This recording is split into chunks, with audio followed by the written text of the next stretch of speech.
Hi friends, welcome back to Anitha vlogs. ஒரு last 1 வீக்காக வந்து என்னோடய ஃபோன் ப்ராப்ளம் ஆகிடுச்சு. அதனால தான் நான் வீடியோஸ் எதுவும் போடலை. இப்போ வந்து என்னோடய ஹஸ்பண்ட் ஃபோன் நானும் சேஞ்ச் பண்ணிட்டோம்.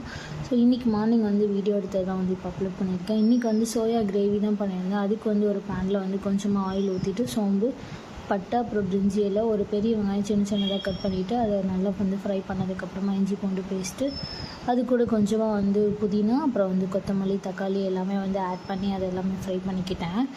நெக்ஸ்ட்டு வந்து இதுக்கு மசாலாவுக்கு வந்து கொஞ்சமாக மஞ்சள்தூள், சிக்கன் மிளகாத்தூள், அப்புறம் மல்லித்தூள் கொஞ்சம் ஆட் பண்ணிவிட்டு உப்பு சேர்த்துட்டு நல்லா வந்து அதை கொஞ்சம் ஃப்ரை பண்ணிக்கிட்டேன். அது கூட வந்து கேப்சிகம் வந்து கொஞ்சம் சின்னதாக கட் பண்ணது, ஒரு பெரிய கேப்சிகமில் ஹாஃப் வந்து எடுத்து போட்டிருக்கேன்.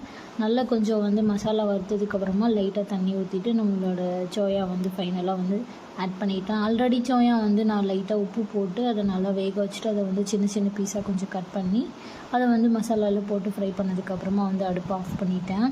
சைட் பை சைடு வந்து மார்னிங் பிரேக்ஃபாஸ்ட்டுக்கு உப்புமா பண்ணிவிட்டு அது கூட வந்து மார்னிங் பண்ண சாம்பாரும் லைட்டாக வந்து கொஞ்சம் ப்ரௌன் சுகர் தான் வச்சு கொடுத்து விட்ருந்தேன். மதியானம் லஞ்சுக்கு வந்து அந்த சோயா கிரேவி, அப்புறம் ஒயிட் ரைஸ், சாம்பார், அது கூட நேற்று பண்ண கேக் கொஞ்சமாகவும், அப்புறம் வந்து ஒரே ஒரு ஆனிச் மட்டும் தான் கொடுத்து விட்ருந்தேன் லஞ்சுக்கு.